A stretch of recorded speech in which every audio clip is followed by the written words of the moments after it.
All right, today we are going to be doing a sterile dressing change here on our pool noodle wound. The first thing that I'm gonna do is put on clean gloves. Once I have my clean gloves on, I am going to make sure that I see in the chart how much gauze was used in the previous time. So I want to make sure that I get all of the same stuff off and out of the wound that was put in the first time around. So after I take off all of my dressing and get all of my gauze out, I'm going to inspect the wound. I'm going to smell for odor. I'm going to be looking at it for any kind of redness, drainage, anything like that. And then I can go ahead and open up some Q-tips, opening away from my body, and I am going to measure my wound. So the depth of this wound is 5.5 centimeters. The width of this wound is about 4.5 centimeters, and then the length of my wound is 7.5 centimeters. So I'll go ahead and remember that, jot it down. If somebody's with me, I can ask them to go ahead and jot it down. That way I can write it for documentation later.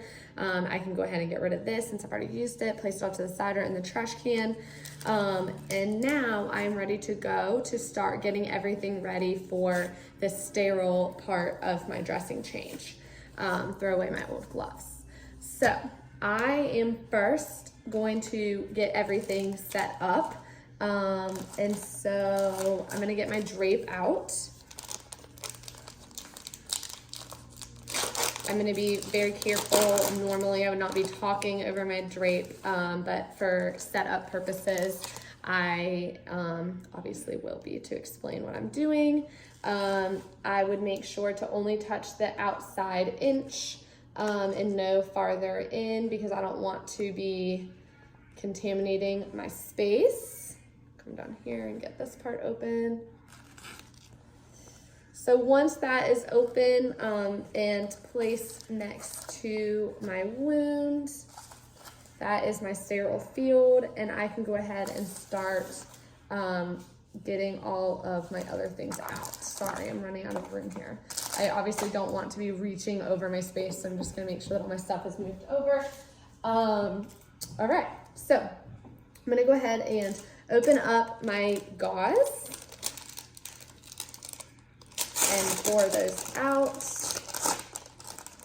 I am going to place that off to the side. Make sure that I'm not reaching over this. This is taking up a lot of space, so I'm running out of room. Here is my ABD pad, so I'm gonna go ahead and place that out.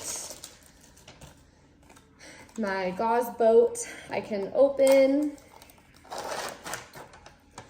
place off to the side, get my Q-tips all ready. Oh, and I messed up. This gauze boat is not sterile on the outside, so I cannot place this in the field. I need to actually place it next to the field.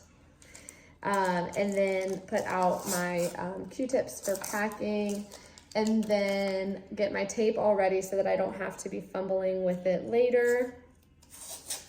Go ahead and rip a few pieces so that it's big enough. It's not ripping, there we go. Okay.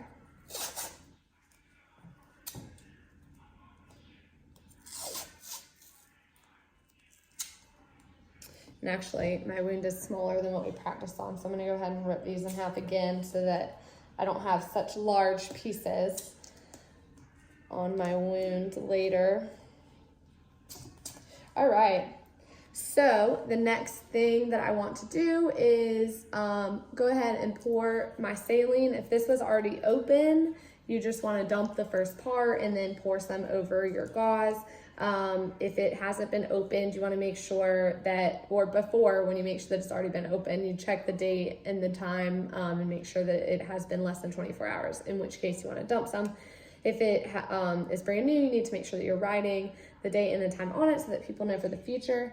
And then you're just going to wet your gauze place that off to the side. Now I'm ready to go ahead and put on my sterile gloves. So make sure that my hands are nice and clean. I'm going to open up my sterile gloves, place them out on my surface.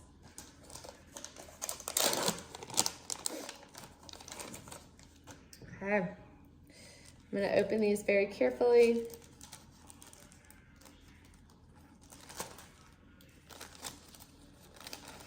And it looks like there are 2 in here, so I'm gonna get rid of that one that I don't need.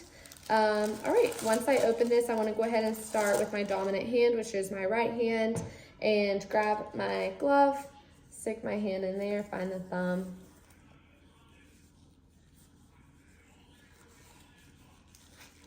And being careful only to touch the inside, roll it down. Next, I can use this hand to place it inside of the cuff.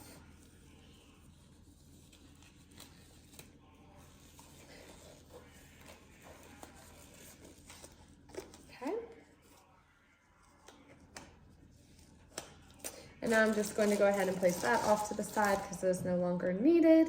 So next, I want to go ahead and start packing my wound. So I'm going to open up my gauze. I'm going to wring it and make sure that it's not too wet.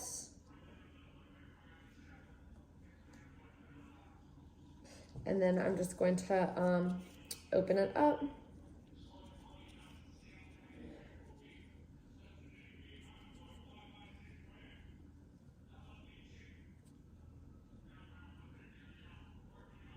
Okay, once my gauze is open, I can wrap it around my hand and get ready to start packing my wound. So I'm just gonna carefully place it in using my Q-tip here. And that didn't quite do it, so I'm gonna do one more piece.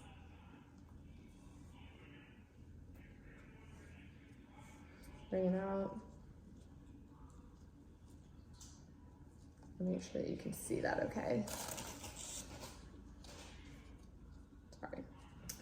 Open that up.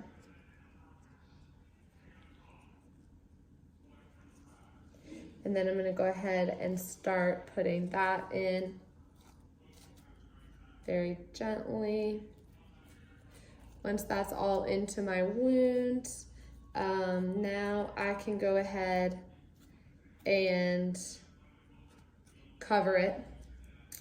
So I'm going to take my gauze, put my 4x4 and put it on top. And actually my 4x4 does it just perfectly, so I don't even need 2 pieces of it, which is excellent. And then same with my ABD pad. I want to make sure the blue side is up. I'm going to fold it since it's so large. It's obviously way too big for this wound. I can maybe fold it a couple times.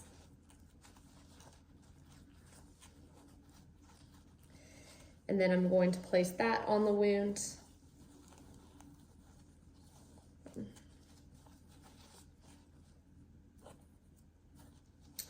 difficult with this wound being so little. Okay.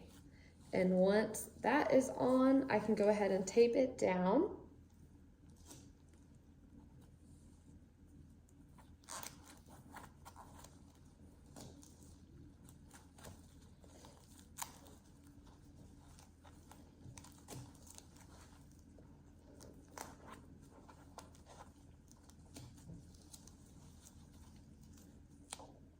I'm taping mine like a window pane. After that is all taped down and looking good, I can go ahead and take my final piece, write my initials, my date, and my time on it, and then stick that on the edge. We can use a smaller piece for that. Stick that on the edge of the wound so that the doctor or whoever is checking it next knows all of the information about it. Finally, I can take off my gloves. Go ahead and wash my hands, throw away all of my stuff. I want to go ahead and document my length, my width, and my depth of my wound, how the patient tolerated it, any kind of things that I noticed about it that might have been normal or abnormal, as well as how many pieces of gauze I stuck in it, which was 2, the 1 4x4 that went over it, and the ABD pad. And then I am good to go. And here's my wound.